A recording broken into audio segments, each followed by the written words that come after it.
Hello everyone. आज हम लोग इन चारों में डिफरेंस देखेंगे। मतलब 1/0 क्या होता है, 0/1 क्या होता है, 0/0 क्या होता है, और टेंडिंग टू 0/10 जो है वो क्या होता है हमारे पास। ठीक है, तो इन चारों में हम लोग डिफरेंस देखने वाले हैं कि इन चारों में डिफरेंस क्या है। ध्यान रखोगे कि यहाँ पे जो हमने जीरो लिखा है, ये जो जीरो लिखा है हमने, this one is exact zero, this one is exact zero. ये जो जीरो है हमारे पास, ये भी हमारा एग्जैक्ट ज़ीरो है, एग्जैक्ट ज़ीरो है। और यहाँ पे ये जो दोनों हैं वो भी हमारे पास दोनों के दोनों एग्जैक्ट ज़ीरोज़ हैं। ठीक है, ओके। और ये जो है वो हमारे पास टेंडिंग टू ज़ीरो, मतलब 0/0 है बट वो टेंडिंग टू ज़ीरो है। तो बात करते हैं, पहले बात कर लेते हैं, हम पहले बात करेंगे ये 0/1 की, कि 0/1 जो है वो क्या होगा, 0/1। देखो, मान लेते हैं कि 0/1 जो है वो हमारे पास कोई नंबर के बराबर है। ठीक है, तो इसका मतलब क्या होगा हमारे पास कि 0 = K × 1। ठीक है, अच्छा यहाँ पे हाँ ठीक है, तो 0 = K × 1, यानी कि 1 में एक ऐसा नंबर मल्टीप्लाई करना है हमें जिससे वैल्यू क्या मिल जाए, हमें 0 मिल जाए। तो आपको पता है कि कौन सा वैल्यू के का क्या वैल्यू ले सकते हैं, सिर्फ और सिर्फ ज़ीरो लेंगे, तभी हमारे पास K × 1 जो होगा हमारे पास वो क्या आ जाएगा, 0 आ जाएगा। इसका मतलब कि ये दूसरा वाला वैल्यू है हमारे पास कि 0/1 जो होगा हमारे पास, 0/1 = क्या होगा हमारे पास, 0 होगा। और कहिए कि 0/K, कोई भी नंबर आप कर दो, ठीक है, ये क्या होगा, 0 होगा। K should not be equal to 0। Okay, तो ये पहला आ गया आपका कि 0/समथिंग जो होता है वो क्या होता है, ये होता है हमारे पास। ओके, आते हैं फिर 1/0 क्या होगा। फिर 1/0 क्या होगा, तो इसको भी मान लेते हैं कि हमारे के बराबर है। ठीक है, तो यहाँ से 1 = कितना आ जाएगा हमारे पास, K × 0। ठीक है, मान लिया कि ये भी हमारे पास कुछ के नंबर के बराबर है, जहाँ पे के कोई कांस्टेंट है। तो 1 = K × 0, यानी कि के एक ऐसा नंबर है जिसको कि जब हम लोग जीरो से मल्टीप्लाई करते हैं तो हमें क्या मिलता है, 1 मिलता है। तो आप ऐसा कोई भी नंबर बता सकते हो क्या, जिसको कि जीरो से मल्टीप्लाई करने पे हमें क्या मिल जाए, 1 मिल जाए। तो आपको पता है कि यहाँ पे कोई भी वैल्यू हम लोग रखेंगे, कोई भी वैल्यू रखेंगे वो हमें जीरो ही मिलेगा, 1 तो कभी मिलने से रहा, कभी भी नहीं मिल सकता है। ठीक है, तो no value, no such value of, no such value of k exist. ठीक है, ऐसा कुछ नहीं है, ये कोई भी एग्जिस्ट नहीं करता। तो इसको हम लोग क्या कहते हैं, इसको हम लोग कहते हैं अनडिफाइंड। 1/0 इज अनडिफाइंड, ये हमारे पास डिफाइंड ही नहीं है, दिस वन इज अनडिफाइंड।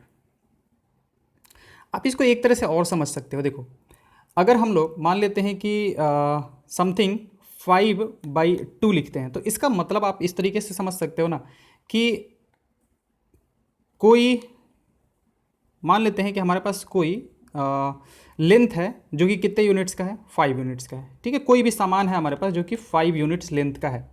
ठीक है, तो बाई 2 करने का मतलब क्या होता है कि बिल्कुल बराबर बराबर पार्ट्स में इसको डिवाइड कर देंगे, तो हर एक पार्ट जो होगा, हर एक पार्ट जो होगा वो हमारे पास कितना हो जाएगा, 5/2 यूनिट्स हो जाएगा, अगर बराबर बराबर कर देते हैं। अगर मान लेते हैं कि 5/3 यूनिट्स करना होगा तो हम लोग 3 बराबर बराबर पार्ट्स में करेंगे, और हर एक पार्ट जो होगा वो कितना हो जाएगा हमारे पास, 5/3 यूनिट्स हो जाएगा। ओके, अब ये क्या कह रहा है, ये कह रहा है हमारे पास कि 1/0 और समथिंग, मतलब मान लेते हैं 5/0, इसका मतलब ये कह रहा है कि 5 यूनिट्स का कोई कुछ है आपके पास, उसको क्या करना है आपको, जीरो जीरो टाइम्स में डिवाइड करना है। डेफिनेटली डजेंट मेक सेंस, इसलिए 1/0 इज अनडिफाइंड। ओके, अगला आते हैं कि exact zero by exact zero क्या होगा हमारे पास, exact zero by exact zero क्या होगा। तो अगेन मान लेते हैं कि exact zero by exact zero is equal to k. ठीक है, मान लेते हैं कि ये के बराबर है, तो यहाँ से ज़ीरो इज इक्वल टू कितना आ जाएगा आपका, K × 0।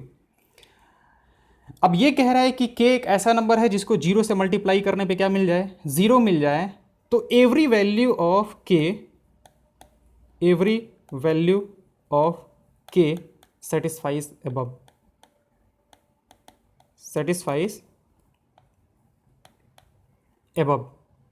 ठीक है, मतलब आप k का वैल्यू 1 रखो, 2 रखो, 3 रखो, 4 रखो, 5 रखो, सब जो है उसको सेटिस्फाई कर जाएगा। मतलब ये हुआ कि 0/0 जो है वो कोई 1 भी लिख सकता है, 0/0 जो है वो कोई 5 भी लिख सकता है, 0/0 जो है वो कोई 10⁻10 भी लिख सकता है। ठीक है, इसलिए अगेन हमारे पास बहुत सारे नंबर्स आ जा रहे हैं, तो इसलिए हम कहते हैं कि 0/0 जो है this is also undefined, this is also undefined. ठीक है, किसी नंबर को किसी से डिवाइड करने पर हमारे पास एक यूनिक नंबर आना चाहिए ना, यहाँ पे तो हमारे पास अनडिफाइंड हो जा रहा है। ठीक है, बहुत सारे नंबर्स आ रहे हैं हमारे पास, ठीक है, जो कि इसको सेटिस्फाई कर रहे हैं। या फिर आप ऐसे भी देख सकते हो कि क्या कह रहा है, जो हमने लेंथ वाले के तरीके से बताया कि एक जीरो लेंथ का कुछ है, आपको उसको जीरो पार्ट्स में डिवाइड करना है। सोचो, जीरो लेंथ का कुछ है, ठीक है, और उसको जीरो पार्ट्स में डिवाइड करना है। आपके मतलब कि आपको मान लेते हैं कि कुछ डिस्ट्रीब्यूट करना है किसी को, ठीक है, आपके पास कहिए कि 0 चॉकलेट्स हैं, 0 लोगों में डिवाइड करना है, क्या कर रहे हो? ठीक है, डजेंट मेक सेंस अगेन।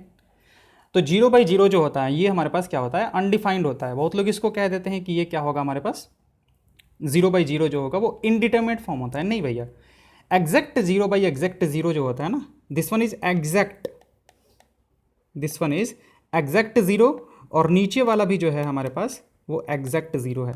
तो एग्जैक्ट 0/0 जो होता है वो अनडिफाइंड ही होता है। तो हम लोग जो बहुत लोग कहेंगे कि हम लिमिट पढ़े हुए हैं, तो हम लोग लिमिट में पता है कि लिमिट में जो होता है वो इनडिटरमिनेट फॉर्म कहते हैं। नहीं, देखो 0/0 जो बनता है ना वहाँ पे हमारे पास लिमिट में जो हम लोग पढ़ते हैं, अगर किसी को लिमिट पता है तो हम लोग ऐसे कहते हैं कि मान लेते हैं कि limit x tending to a, x tending to a fx/gx दिया हुआ है हमारे पास, fx/gx इस तरीके से दिया हुआ है, जहाँ पे कि वेयर लिमिट x से टेंडिंग टू a, जब x a को टेंड कर रहा है तो fx जो है वो 0 को टेंड कर रहा है, 0 को टेंड कर रहा है, और एंड लिमिट x से टेंडिंग टू a जो हमारा gx है वो भी किसको टेंड कर रहा है, 0 को टेंड कर रहा है। ध्यान रखेंगे कि ये जो 0 होता है ना वो एग्जैक्ट वाला 0 नहीं होता है, ये 0 को जीरो टेंड करता है हमारे पास। ठीक है ना, जब x a को टेंड करेगा, जैसे मान लेते हैं कि हम आपसे पूछे कि limit x tending to 2 x-2 क्या होगा आपका। ठीक है, तो x टेंडिंग टू 2 का मतलब होता है कि x 2 को 2 वैल्यू नहीं ले रहा है, x जो है वो 2 के नेबरहुड में है। अगर ये 2 है तो टेंड हम लोग इस साइड से करते हैं या फिर इस साइड से करते हैं। तो टेंड करने का मतलब ये हुआ कि 2 से या तो थोड़ा बड़ा है या फिर 2 से थोड़ा क्या है, कम है। 2 से या तो थोड़ा बड़ा है या फिर 2 से क्या है, थोड़ा कम है। तो हम लोग कहते हैं कि ये किसको टेंड करेगा, टेंड किसको करेगा, 0 को। This is not exact 0, this is not exact 0, ये एग्जैक्ट 0 नहीं होता है भैया, ये जो है ना ये एग्जैक्ट 0 नहीं होता है। इसको हम लोग कहते हैं क्या, tending to 0, tending to 0। Tending to 0 का मतलब ये है कि 0 के आसपास में होगा, या तो 0 से बहुत थोड़ा सा ज़्यादा होगा या फिर थोड़ा सा बिल्कुल कम होगा। ठीक है, तो ये जो होता है हमारे पास ये टेंडिंग का मतलब होता है। ये 0 जो है हमारे पास यहाँ पे जो हम लोग लिमिट में करते हैं ना, ये आपका एग्जैक्ट 0 कभी भी नहीं आता है, क्योंकि हमारा x जो है वो 2 को 2 वैल्यू ले ही नहीं रहा है, वो है 2 के आसपास में घूम रहा है। 2 के आसपास यानी 2 से थोड़ा सा ज़्यादा तो हम लोग उसको लिखते हैं 2 प्लस की तरह लिखते हैं, और अगर 2 से थोड़ा सा कम है तो हम उसको 2 माइनस की तरीके से लिखते हैं। ठीक है, तो ये होता है हमारे पास टेंडिंग का कॉन्सेप्ट कि 0 टेंडिंग/0 टेंडिंग है। तो अब अगर ऐसा हो कि मान लेते हैं कि ये हुआ लिमिट x टेंडिंग टू 2, ठीक है, लिमिट x टेंडिंग टू 2, हम मान लेते हैं कि ऐसा कर देते हैं x² - 4 और डिवाइड बाई x-2 कर देते हैं आपसे। अगर ये पूछते हैं तो x 2 को टेंड कर रहा है तो ऊपर वाला किसको टेंड करेगा, आपका 0 को टेंड करेगा, और नीचे वाला किसको टेंड करेगा, 0 को टेंड करेगा। लेकिन ये है, ये हमारे पास टेंडिंग टू 0, टेंडिंग टू 0 और डिवाइड बाई क्या होता है, टेंडिंग टू 0। ये जो है ना ये tending to 0 divide by tending to 0 है। ओके, ऊपर में भी 0 को टेंड कर रहा है और नीचे वाले को भी 0 को टेंड कर रहा है ये। तो इस फॉर्म को हम लोग क्या कहते हैं, जब 0 टेंडिंग/0 टेंडिंग हो तो इसको हम लोग कहते हैं क्या, इनडिटरमिनेट फॉर्म, इनडिटरमिनेट, इसको हम लोग कहते हैं इनडिटर्मिनेट फॉर्म। जब zero tending by zero tending हो ना, इसको हम लोग इनडिटर्मिनेट फॉर्म कहते हैं। जीरो बाई जीरो ऐसे हम लोग नहीं कह देंगे। यहाँ पे जो जीरो बाई जीरो है वो दोनों टेंड कर रहा है जीरो को, ठीक है। Zero tending by zero tending, चाहे तो मान लेते हैं कि हम इसको समझने के लिए ऐसे लिख सकते हैं, zero tending by zero tending, tending to zero by tending to zero. ये इनडिटर्मिनेट फॉर्म होता है। अब ये इनडिटर्मिनेट फॉर्म क्यों होता है? क्योंकि यहाँ से वैल्यू जो है ना हमारे पास, वो अब फंक्शन पे डिपेंड करेगा कि यहाँ पे फंक्शन क्या दिया हुआ है। जैसे जैसे मान लेते हैं कि एग्जांपल लेते हैं कि अगर हम आपसे कहें कि limit x tending to zero, limit x tending to zero, अगर लिमिट किसी ने पढ़ा है कि साइन एक्स बाई एक्स कितना होता है, तो जब आप एक्स जीरो को टेंड करेगा तो साइन जीरो को टेंड करेगा, क्योंकि साइन जीरो जीरो होता है और जीरो के आसपास में वो जीरो के आसपास में ही लेगा, और नीचे में भी जीरो है। लेकिन ये वैल्यू किसको टेंड करता है हमारे पास? वन को करता है, ठीक है। अगर हम मान लेते हैं कि ऐसे ले लेते हैं, limit x tending to zero sine four x और डिवाइड बाई एक्स ले लेते हैं, तो हम इसमें क्या करते हैं, यहाँ पे 4 से मल्टीप्लाई और डिवाइड कर देते हैं। तो यहाँ से आपको मतलब जिनको लिमिट पता होगा उन्हीं के बारे में बोल रहे हैं। तो फिर ये हमारे पास जीरो को टेंड कर रहा है, ये जीरो को टेंड करेगा, तो इसका वैल्यू जो होता है हमारे पास ये 1 को टेंड कर जाता है, तो ये पूरा जो है वो हमारे पास 4 को टेंड कर जाएगा। तो है तो जीरो बाई जीरो अगेन, ये भी हमारे पास जीरो बाई जीरो फॉर्म ही था, ठीक है। अगेन टेंडिंग बाई टेंडिंग है, ये भी हमारे पास जीरो बाई जीरो फॉर्म ही था। लेकिन देखो ऊपर वाले से 1 आ रहा है, नीचे वाले से 4 आ रहा है हमारे पास। अच्छा, फिर मान लेते हैं कि जो अभी हमने क्वेश्चन किया,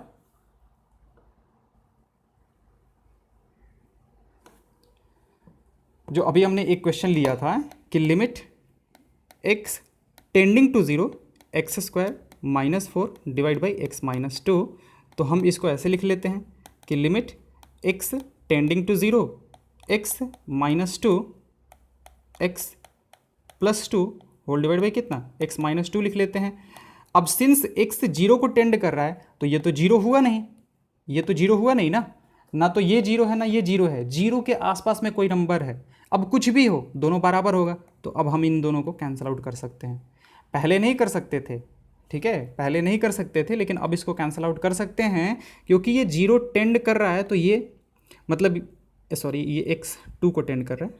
एक्स अगर 2 को टेंड करेगा तो ये आपका जीरो को टेंड करेगा, जीरो एग्जैक्टली नहीं होगा। देखो नहीं तो फिर जीरो बाई जीरो होता तो कोई कह दे कि जीरो बाई जीरो को काट के हम 1 कर देते हैं, नहीं कर सकते ना आप लोग, ठीक है। देखा हमने कि जीरो बाई जीरो का वैल्यू 2 भी 5 भी कुछ भी आ सकता है हमारे पास। तो ये हमारे पास अनडिफाइंड होता है। लेकिन अब की बार क्या है कि ये zero tending by zero tending है। अब जीरो टेंडिंग का मतलब ये हुआ ना कि 0.000000000 3-4 करोड़ जीरो, उसके बाद एक 1 है हमारे पास, तो फिर नीचे में भी उतना ही आएगा हमारे पास, दिस 1 आएगा हमारे पास। तो ये दोनों तो बराबर नंबर्स होंगे ना, क्योंकि ये सेम नंबर को टेंड करेगा, तो ये तो इसको कैंसिल आउट किया जा सकता है। तो अब इसको कैंसिल आउट करेंगे और एक्स 2 को टेंड कर रहा है, तो हम लोग बोलेंगे कि ये वैल्यू जो होगा वो 4 को टेंड करेगा, एग्जैक्टली 4 नहीं होगा, 4 को टेंड करेगा। अब अगर आप ऐसे आपसे पूछा जाता है कि f of x is equal to x square minus 4 divide by x minus 2, तो आप एफ ऑफ 2 का वैल्यू बताओ, तो एफ ऑफ 2 के वैल्यू पे क्या आ जाता आपका, जीरो बाई जीरो आ जाता।